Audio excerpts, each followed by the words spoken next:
Alors, bonjour mes chers amis. Aujourd'hui, je vous montre comment étudier les variations de cette fonction-là. Donc, comme vous le savez déjà, essentiellement pour étudier les variations d'une fonction, il faut connaître le domaine sur lequel la fonction va être étudiée. Après, il faut parler de la continuité et de la dérivabilité de votre fonction, d'accord, sur le domaine en question. Donc, je vais mettre ici le domaine D.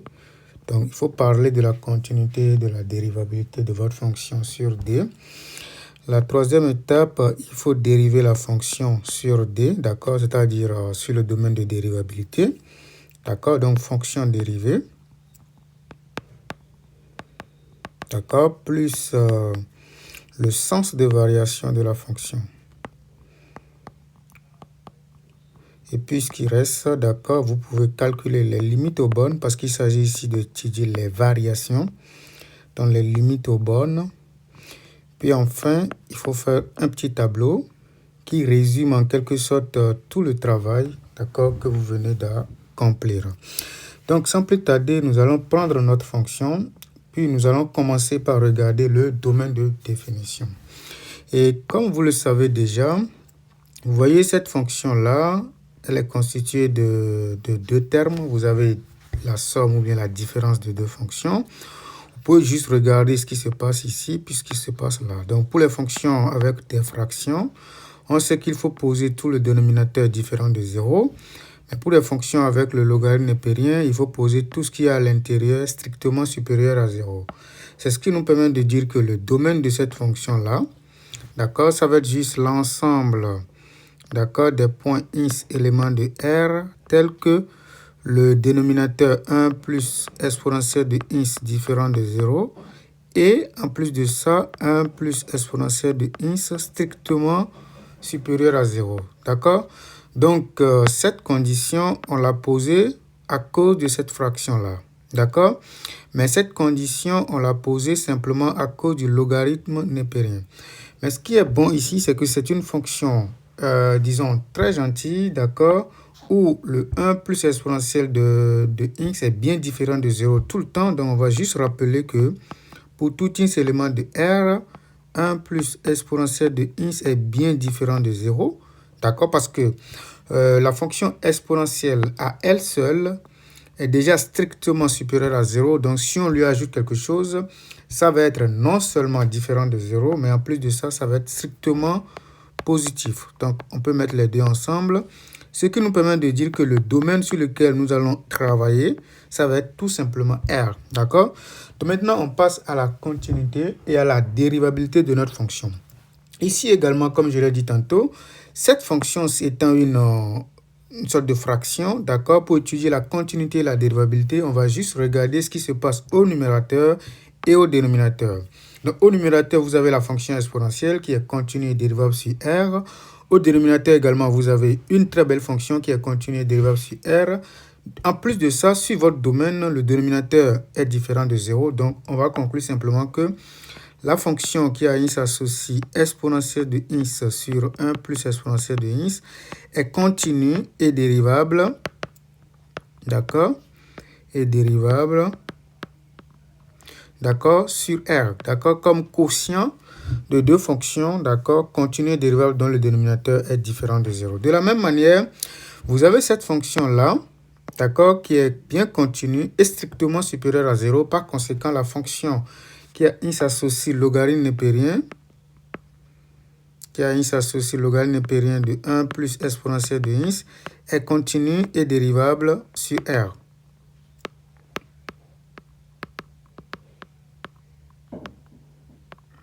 D'accord? Parce que vous avez ce qui est à l'intérieur qui est continu et puis strictement supérieur à 0. Donc, par conséquent, notre fonction g, d'accord? La fonction g, par conséquent, g est continue et dérivable sur R. G est continue et dérivable sur R, d'accord? Comme, si vous voulez, la différence ou bien somme, si vous voulez, de deux fonctions ou bien de fonctions continues et dérivables, d'accord?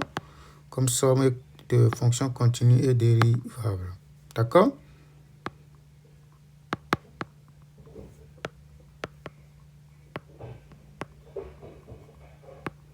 Donc, ce que nous allons faire maintenant, nous allons passer à la troisième étape qui consiste à déterminer la dérivée de la fonction. D'accord?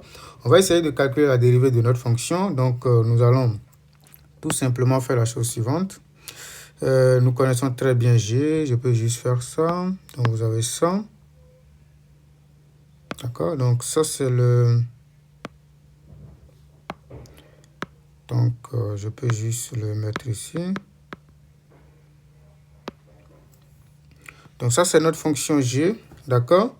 Je peux simplement le remettre là, puis calculer sa dérivée. D'accord? C'est quoi G' de Ins? G' de Ins, il s'agit juste de dériver cette affaire-là. D'accord? Faire moins la dérivée de cette affaire-là. D'accord? Et donc, pour dériver la toute première fraction, je dérive d'abord le numérateur qui donne exponentielle de Ins, sa dérivée. D'accord? Multiplié par le dénominateur, c'est-à-dire 1 plus exponentielle de Ins. D'accord? Comme c'est un quotient, je vais faire moins, d'accord, la dérivée du dénominateur qui donne exponentielle de Ins encore, parce que je dérive 1, je dérive exponentielle de Ins. Multiplié maintenant par tout le numérateur. D'accord? Et donc divisé par le dénominateur au carré. Ça, c'est la dérivée d'un quotient. Maintenant, la dérivée de la fonction logarithme népérien qui n'est rien d'autre que la dérivée de ce qui est à l'intérieur divisé par cette même fonction. Donc, je dérive ce qui est à l'intérieur, ça me donne 0 plus exponentielle, divisé maintenant par 1 plus exponentielle de Ins. Donc, je vais essayer de développer tout le numérateur ici. Ça me donne E de Ins plus, si vous voulez, E de Ins au carré, moins E de Ins au carré. D'accord? Le tout sur 1 plus exponentielle de Ins au carré, moins exponentielle de Ins sur 1 plus exponentielle de Ins. Donc, je vais essayer maintenant de faire quoi? De calculer. Donc, ça me permet de dire que tout ceci, les deux, vont disparaître. D'accord? Pour laisser la place à exponentielle de Ins sur 1 plus exponentielle de Ins au carré, moins exponentielle de Ins sur 1 plus exponentielle de Ins. Donc, qu'est-ce que je vais faire? Je vais essayer de réduire au même dénominateur. Puisque nous avons le carré ici, d'accord? Puis nous avons l'exposant 1 ici. Nous allons simplement multiplier le numérateur, le dénominateur ici, par 1 plus exponentielle. Donc, ça nous permet d'avoir quoi? Ça nous permet d'avoir exponentielle de Ins sur 1 plus exponentielle de Ins au carré, moins exponentielle de Ins facteur de 1 plus exponentielle de Ins. Le tout sur 1 plus exponentielle de Ins au carré. Donc, ça nous permet de mettre ensemble toute notre fonction. Ça nous donne exponentielle de Ins. Je fais maintenant le développement. Ça, avec ça, ça me donne exponentielle de Ins. Puis ça, avec ça, ça me donne exponentielle de Ins au carré. Donc, le tout au carré comme ça. Sur 1 plus exponentielle de Ins, le tout au carré. Du coup, je constate également que les deux vont se simplifier pour laisser exactement la place à ceci. Donc, ça me donne exponentielle de moins 2 Ins, donc de 2 Ins, moins exponentielle de 2 Ins sur 1 plus exponentielle de Ins au carré. Donc, n'oubliez pas l'étape, après le calcul de la dérivée, il faut maintenant faire quoi? Il faut maintenant déterminer le signe de votre dérivée. D'accord? Donc, je passe au signe maintenant. Pour déterminer le signe de ça, vous voyez que c'est de très belles expressions. D'accord? Ça, c'est l'exponentielle de quelque chose, c'est tout le temps positif. Le dénominateur aussi est tout le temps positif. D'accord? Parce que c'est quelque chose au carré. Puis, nous avons le signe moins ici. Donc, ce que nous allons simplement dire, c'est que pour tout ins élément de notre domaine R, l'exponentielle de 2 ins est positif et 1 plus exponentielle de ins, le tout au carré aussi est positif. Par conséquent, ce qui se passe ici, c'est que la dérivée, d'accord, est strictement inférieure à 0, simplement à cause de ce signe moins-là. D'accord? Donc, nous obtenons ceci, que nous pouvons encadrer. Nous connaissons déjà le signe de la dérivée. Donc, ça nous permet de donner le sens de variation. Puisque la fonction, la dérivée est inférieure à 0 pour tout ins élément de D, ça veut simplement dire que G est strictement décroissante sur R. D'accord? Donc, nous avons une fonction qui est strictement décroissante sur R. Ce que nous allons faire maintenant, c'est de calculer la dérivée de notre fonction. D'accord? N'oubliez pas, hein, ça c'est notre fonction. Je vais juste ramener la fonction, vous allez voir. Donc, vous avez ceci. Je le prends. D'accord? Ça, c'est exactement la fonction qu'on manipule. Je le mets ici. Voilà. Donc, ça, c'est G de Ins. D'accord? C'est notre G de Ins. Et nous savons que c'est déjà...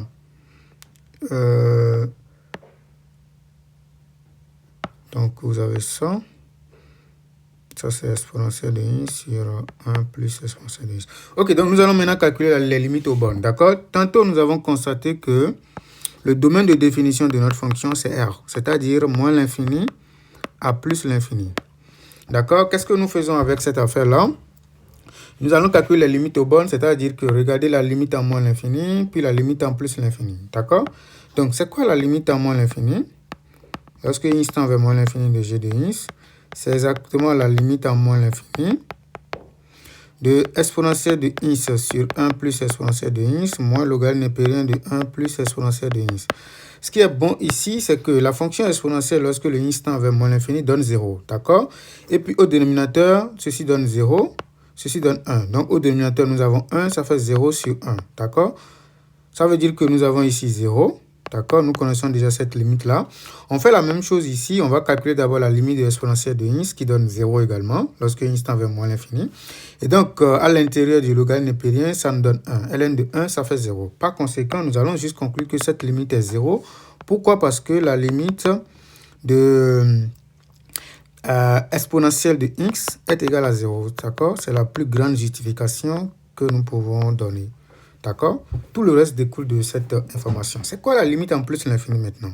Limite en plus l'infini de exponentielle de x sur 1 plus exponentielle de x moins logarithme népérien de 1 plus exponentielle de x.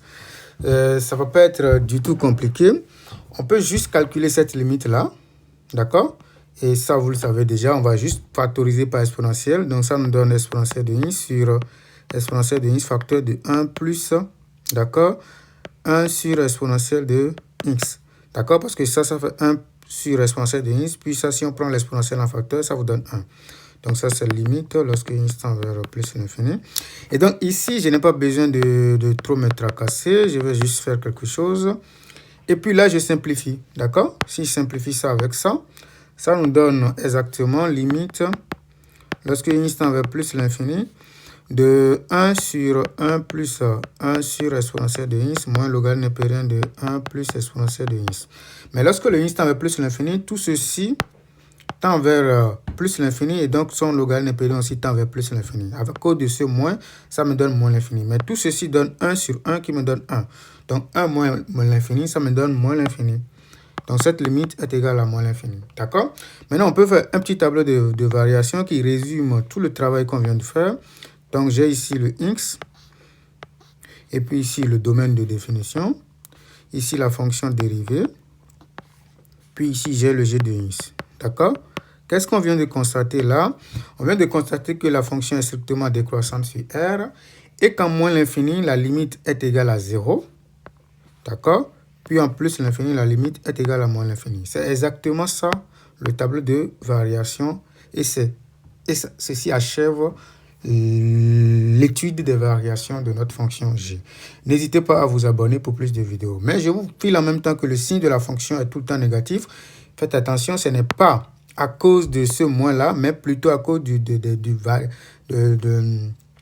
variations de la fonction g. Parce que ça quitte moins l'infini et puis ça descend jusqu'à moins... Ça quitte 0, pardon, et puis ça descend jusqu'à moins l'infini. Ça voudra dire que le signe de cette fonction-là est moins. D'accord? Donc, merci.